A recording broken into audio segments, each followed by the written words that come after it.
أعوذ بالله من الشيطان الرجيم بسم الله الرحمن الرحيم يا أيها الذين آمنوا أوفوا بالعقود أحلت لكم بهيمة الأنعام إلا ما يتلى عليكم غير محل الصيد وأنتم حرم إن الله يحكم ما يريد۔ سورۃ المائدہ مدنی ہے، نزول نمبر 112، سورت نمبر 5 اور اس کے اندر آیات 120، رکوع 16 ہے۔ بسم اللہ الرحمن الرحیم، شروع کرتا ہوں میں اللہ کے نام سے جو بے حد مہربان نہایت رحم والا ہے۔ یا ایھا الذین آمنوا اوفوا بالعقود، ایمان والو وعدوں کو پورا کرو۔ احلت لکم بہیمۃ الانعام، تمہارے لیے حلال ہے چوپائے مویشی مگر وہ جو تمہیں آگے بتایا جائے گا۔ تمہارے لیے حلال نہیں ہے شکار کرنا احرام کی حالت میں۔ ان اللہ یحکم ما یرید، بلا شبہ اللہ جو چاہتا ہے فیصلہ کرتا ہے۔ یا ایھا الذین آمنوا لا تحلوا شعائر اللہ ولا الشہر الحرام ولا الہدی ولا القلائد ولا آمین البیت الحرام، ایمان والو اللہ کے نشانیوں کی بے حرمتی مت کرو، اور نہ شہر حرام حرمت والے مہینے کی، نہ ہدی کے جانور کی، اور نہ اس جانور کی جس کے گلے میں پٹا ہو، اور نہ بیت اللہ کی طرف آنے والے حاجیوں کی۔ یبتغون فضلا من ربهم ورضوانا، اس لیے کہ وہ اپنے رب کا فضل اور خوشنودی تلاش کرتے ہیں۔ وَإِذَا حَلَلْتُمْ فَاصْطَادُوا، اور جب تم احرام سے نکلو تو شکار کرو۔ وَلَا يَجْرِمَنَّكُمْ شَنَآنُ قَوْمٍ أَن صَدُّوكُمْ عَنِ الْمَسْجِدِ الْحَرَامِ أَن تَعْتَدُوا، اور کسی قوم کی دشمنی تمہیں آمادہ نہ کرے زیادتی کرنے پر، اس وجہ سے کہ انہوں نے تمہیں مسجد حرام سے روکا۔ وَتَعَاوَنُوا عَلَى الْبِرِّ وَالتَّقْوَىٰ، اور آپس میں ایک دوسرے کی مدد کرو نیک کاموں پر اور تقوی پر۔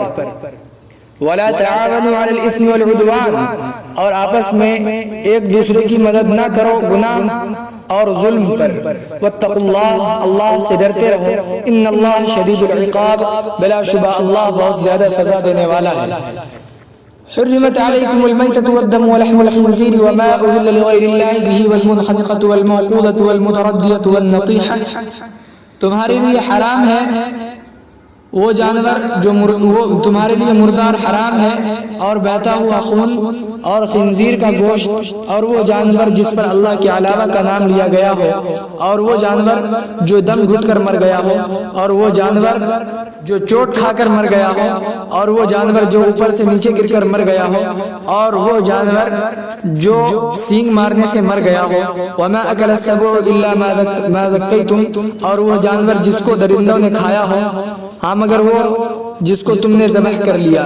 وما ذبح علی النصب وان تستقسموا بالازلام، اور وہ جانور جس کو آستھانوں پر ذبح کیا گیا ہو، اور یہ کہ تم پاسوں کے ذریعے تقسیم نہ کرو۔ ذالکم فسق، یہ تمہارے لیے بہت بڑا گناہ ہے۔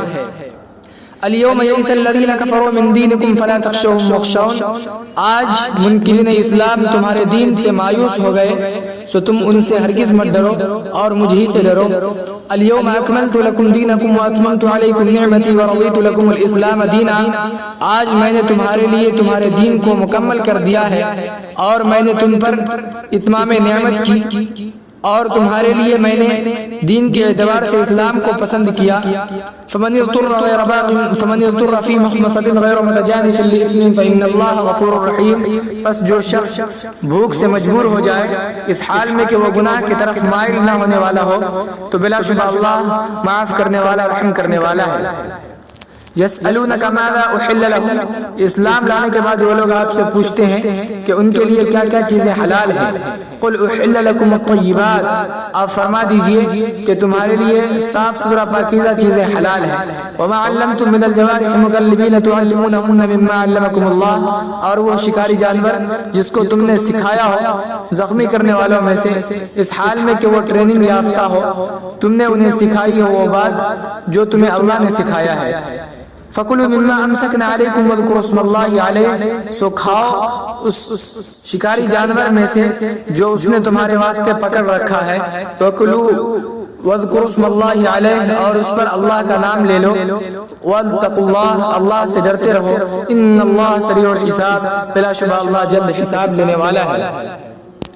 اليوم احل لكم الطيبات وطعام الذين اوتوا الكتاب حل لكم، آج تمہارے لیے پاکیزہ چیزیں حلال کر دی گئی ہے، وطعام الذين اوتوا الكتاب حل لكم، اور اہل کتاب کا ذبیحہ بھی تمہارے لیے حلال ہے، وطعامكم حل لهم، اور تمہارا ذبیحہ اہل کتاب کے لیے حلال ہے، والمحصنات من المؤمنات، اور پاک دامن مومنہ عورتیں، والمحصنات من الذين اوتوا الكتاب من قبلكم، اور اہل کتاب کی پاک دامن عورتیں تم سے پہلے، اذا آتیتموہن اجورہن محصنین غیر مسافحین ولا متخذی اخدان، جبکہ تم ان عورتوں کو ان کا مہر دے دو اس حال میں کہ وہ نکاح کرنے والا ہو، مستی نکالنے والا نہ ہو، اور نہ چھپی آشنائی کرنے والا ہو، ومن یکفر بالایمان فقد حبط عملہ، اور جو شخص ایمان کا انکار کرتا ہے تو اس کا اعمال ضائع ہو گیا، وهو فی الآخرۃ من الخاسرین، اور وہ آخرت میں نقصان اٹھانے والوں میں سے ہوگا۔ اقول قولی هذا واستغفر الله لي ولكم ولسائر المسلمين فاستغفروه انه هو الغفور الرحيم۔